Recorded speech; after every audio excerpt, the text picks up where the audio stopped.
human rights. And so we have to understand what we're talking about here, because those two are very antithetical concepts right there. On the one hand, of course, all people want human rights. On the other hand, we're dealing with this concept of terrorism, which is somewhat nebulous as is, and how it infringes on said rights. So one thing, whatever anyone here thinks about Donald Trump, and I know he's a very polarizing figure, one thing that I like that he's done is he has no qualms about prefacing or prefixing the word Islamic to terrorism. And I think that goes a long way because it narrows down what it is we're talking about. Whereas in the Obama administration, we were just limited to terrorism, and if it's just terrorism, you don't know what's fueling it, what's behind it, who's doing it, and so forth. So in that, I'll follow Mr. Trump in calling it Islamic terrorism, because I think that's going to help us understand. And so, as Dr. Girgis pointed out, there's been an uptick in terrorist attacks, Islamic terrorist attacks in Egypt on the Copts. Very horrific things, the massacre of those people, the Copts who went to a monastery, I think it was 29 people, 2 churches, or actually 3 churches in total, just in this year alone, or including December, for a total of 70 people killed, and that's just this year. What I find interesting though is, and as was mentioned, someone like President Sisi, who I'd like to get into a little more down the line, he says ISIS, anytime there's a terrorist attack of the ones I just mentioned, they'll be attributed to ISIS or a professional organization. And in that, he's not much different than American politicians and the media, because we like to fixate on finite, localized organizations and say, well, that's their fault.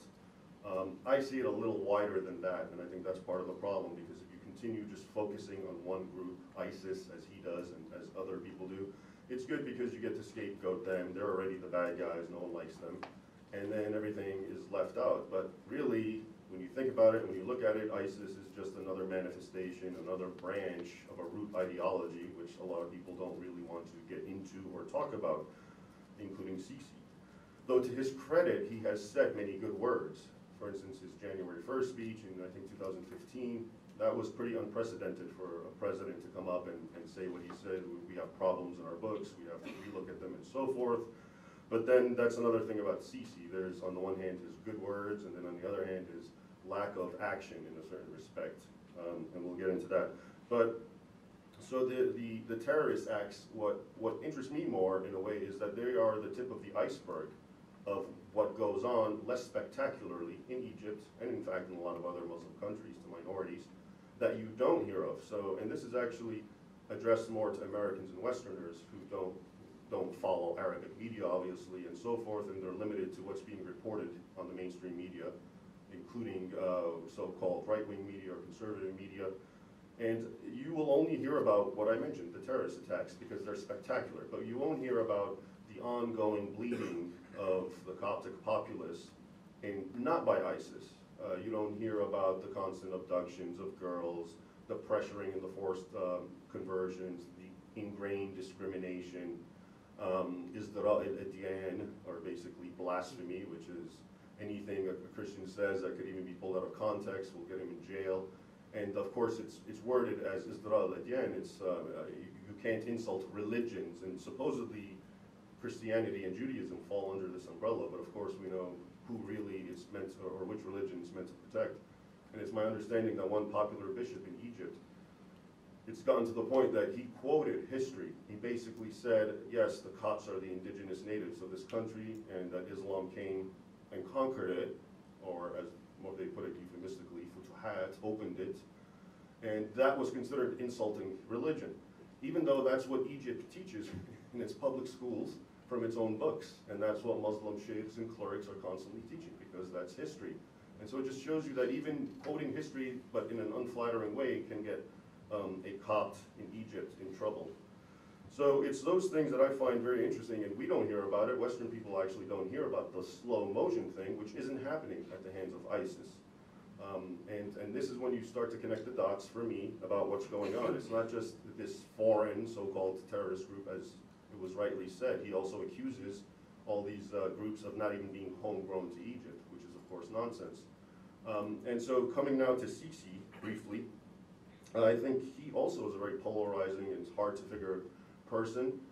He won a lot of Coptic acclaim and support when he toppled Morsi of the Muslim Brotherhood, and he has unprecedentedly made many good gestures, said good words, congratulated the Copts in churches and so forth, which his predecessors did not. So that's good, and he also, as I said, has said we have a problem, our religion. He said, 1 billion people can't be a source of a headache for a world of 6-7 billion. So I give him credit for that, and yet on the other hand, you come to find out issues like, he gives the Salafis a platform. The Salafis, that's another word for ISIS to me. ISIS is a Salafi organization.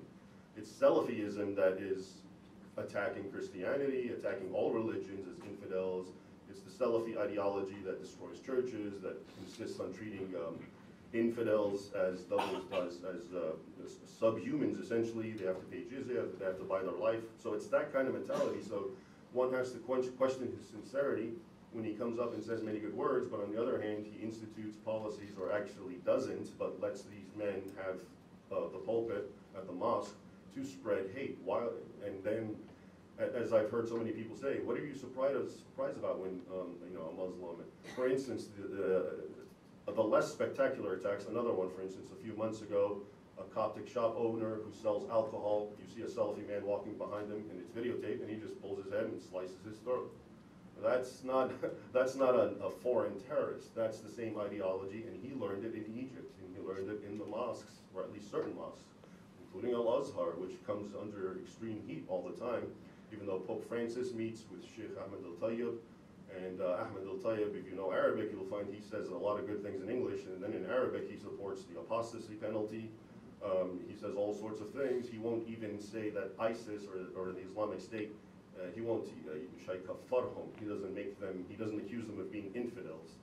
But he'll call the Christians kufar, which is basically a death warrant. When you label someone as an infidel or a kafir, that means his blood is free game, generally speaking. So he lets all that go by, and it happens, and that's the question. We're trying to understand what is this man doing. Now, in his defense, in Sisi's defense, one thing that I see is, how much can a man do, one person do? Because to me, this malady we're talking about is so ingrained in Egyptian society that from his point of view, for him to eliminate the Salafis, for him not to give them a voice, I don't know, will that lead to another civil war? Will he be accused of being an apostate and then lose support even from moderates? I think that's a potential theory or a perspective that we should weigh. And so the point being, it's a very complex situation. I myself don't know.